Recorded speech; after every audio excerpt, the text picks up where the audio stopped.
Hey, what's up everyone? I wanted to make this video and show you how I took a brand new Shopify store from 0 to 50K in sales in just 22 days. Now, I'm not making this video to flex any numbers because, to be honest, there are always people doing higher and higher numbers, and it can be easy to get caught up in the numbers. But more so, what I want you to take from this video is to break through some limiting beliefs, and just so I can show you that, dropshipping is not dead and this business model is very much alive and doable. For those of you who are new to the Ecom Freedom family, my name is McCay Rasmussen. I'm one of the Shopify mentors in the Ecom Freedom Shopify group. I've done multiple six figures throughout my Shopify journey, and I'm excited to walk you through this video to help inspire you and to show you, again, break through some limiting beliefs, show you that this is still very much possible in 2022. So if we hop into the desktop, you can see from the 10th of May to the 1st of June, we did just over 50K in sales.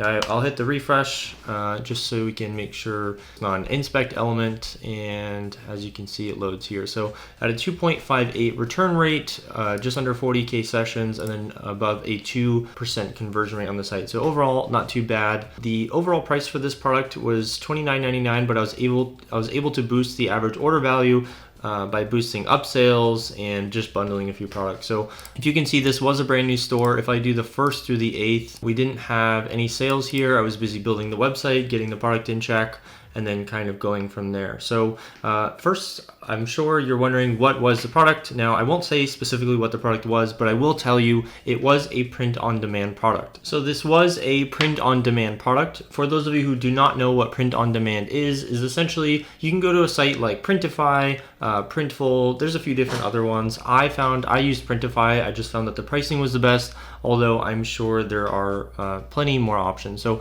essentially, you go on their website, you pick a product like a t-shirt, a hat, bags, coffee mug, you make your design or have a design, put on the product digitally, add it to your website, and then they do all of the printing, fulfilling, shipping to your customer. So essentially, it's a pretty hands-off view. Now, the downside of this is the margins typically aren't high. So I think the margin on the 50,000 in sales was anywhere between 15 and 20%. So definitely could have been higher. I think over time, continue to optimize it, continue to boost that average order value. We can get it there. Yeah, so print on demand. I use Printify. Now, as far as the designs I was selling, I was selling like a trendy design, you could say, and I did have my TikToks. I was pushing TikTok advertising, for those of you who are wondering. So I was utilizing Spark ads, so posting organically, and then whatever ads were doing well organically, boosting those as Spark ads.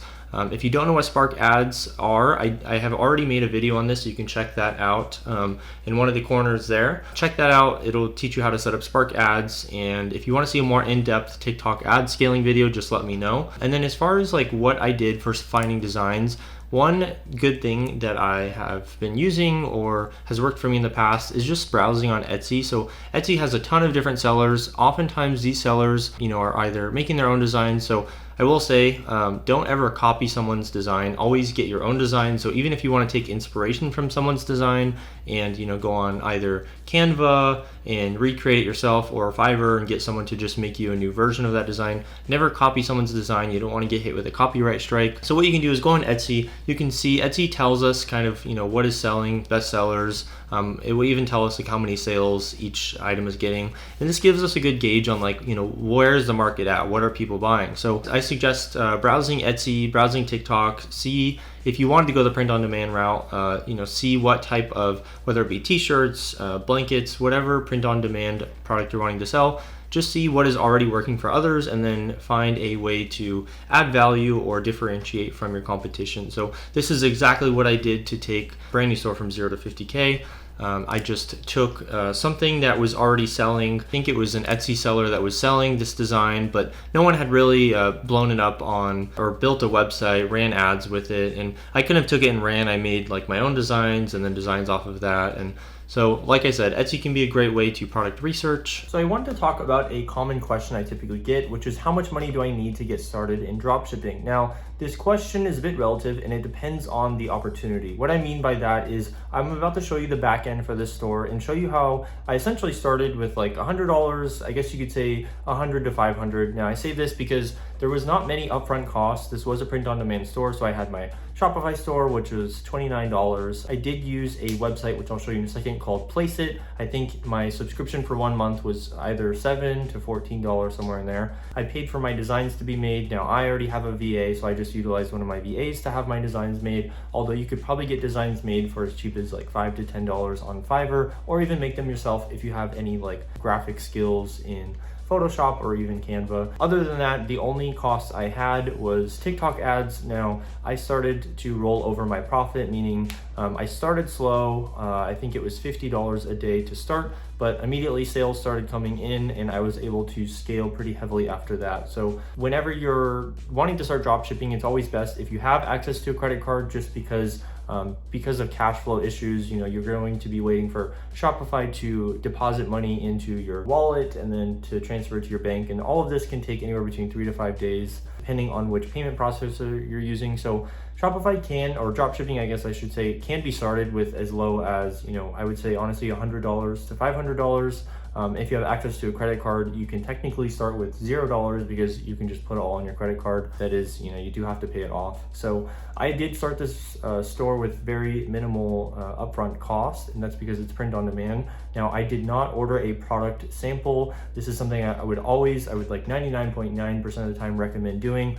This, however, was a trendy product and I did not have time to wait for the sample. Luckily, I do have my own t-shirt printing machine at home. So I was able to just go to like the local Michael's and get a white t-shirt and then make my own design on it. Now, this is not how I fulfilled it, but I did use this method to get some organic TikToks up and going, just to show as if I was a small business making these t-shirts myself. So I wanted to answer that question as far as how much do I need to get started dropshipping. Honestly, you can start as low as $100, $200, but I will say the main deciding factor is the opportunity itself. And what I see oftentimes online when I'm looking at a 24-hour dropshipping challenge, 1 week dropshipping challenge, at the end of the day, all opportunities are not made equal. And what I mean by that is some products have relative ease when scaling, and some products are fairly difficult when scaling. So even for someone like myself, who is a experienced dropshipper, marketer, I guess has been in the ecom game for some time,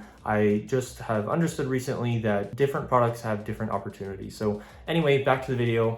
Hopefully that gave you some clarity on how much money you needed to get started. So I wanted to hop into my the back end of my TikTok ad manager. I wanted to kind of give you an overall or overarching strategy on what I was doing, and kind of how I scaled the brand up. So one thing to note when looking on TikTok, first of all, spending issues are normal. You just kind of have to either let it run its course over a few days and conversions will start to spend.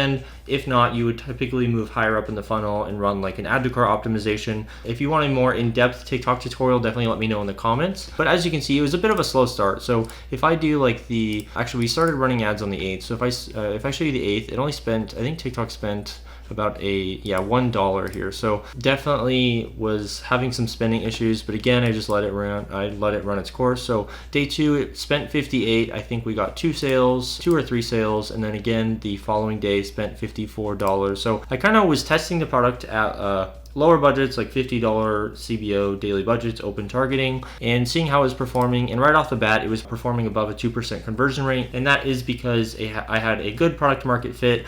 I had made some pretty decent ads that were already performing well organically, so I was just taking those and putting them in a Spark ad like I mentioned earlier. One thing I wanted to note, for those of you who are new to advertising or not aware of the iOS changes that happened, essentially you can't really trust the conversions that TikTok is telling you that are coming in, because oftentimes you are actually getting more conversions than that. So you always need to be cross-checking your Shopify store versus what TikTok's telling you. For this brand in particular, I noticed a 30 to 40% drop off in the analytics on the TikTok side. So what I mean is, TikTok might tell me I have 8 sales, but on Shopify I might have 12 or 15. So it does make it difficult in scaling. There are a few ways to help with tracking, such as UTM codes or UTM tracking on TikTok. So aside from that, I did want to show you one of the tools that I used when scaling my print-on-demand store. Now, this is great if you're running any print-on-demand or digital product to use this website called Placeit.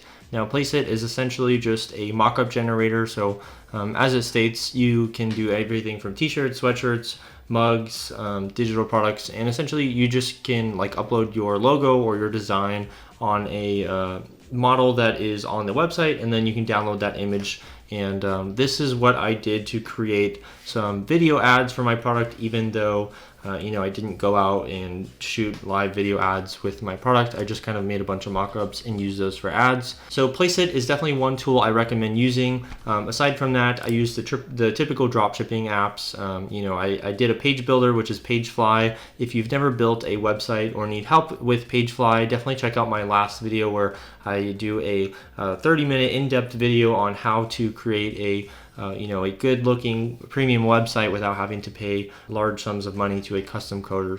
And then these were the rest of the apps I used on my Shopify account for this store. So Ally Reviews, this is a review app that I like to do because you can import reviews and then I guess change up what the reviews say or what the pictures say just when you're getting started out, until you can get like friends and family to give you some reviews. And then I had Smart Bar, which is essentially what I use to just run any like sale promotional bars. I don't like using the Shopify default ones. That's just because I use Pagefly, and I just think Smart Bar is easier to use than the Shopify default one. So Printify, this is how I was automatically syncing all of the orders I was getting and having Printify fulfill all of my orders. So it was completely hands off. One-click upsells, this is how I was offering like bulk discounts and then also bundling some products together.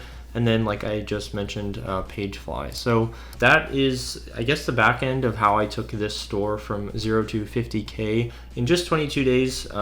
As far as product criteria moving forward for any of you who are looking for products, I definitely recommend scrolling on TikTok, training your TikTok algorithm to show you only ads by just liking all the ads you get. Make sure you only have 2 TikTok accounts on your phone when you start posting organically, just because from my experience or what I have been testing is that TikTok shadow bans you if you have like 5 or 6 accounts because they mark you as a business, and for whatever reason you just are going to get like little to no views on your account. So make sure the product has some type of wow factor, is not easily accessible or found in stores. I found that what works best price point wise on TikTok is sub $50 or prices below $50. That doesn't mean if you have a product that is more expensive it can't work on TikTok. It's just what I found that works best, because the quality of audience that is on TikTok is we're typically going after impulse buys, something that people just see and buy right away, and also mass appeal. So this product kind of fit all of that criteria. Definitely not found in stores, had mass appeal, which worked well with my TikTok open broad targeting tactic. To wrap things up here, I just wanted to say you want to make sure you have healthy KPIs prior to investing in your product. Now, if you've never heard the term KPI, definitely check out our TikTok Ecom Freedom TikTok account, where I break down the formula in which you can find your minimum return on ad spend needed to be profitable, your target cost per purchase or cost for acquiring new customers, and all of that stuff. So if you found this video helpful or want to see more like this, make sure you like, comment, and subscribe. Thank you for staying till the end, and I will see you in the next video.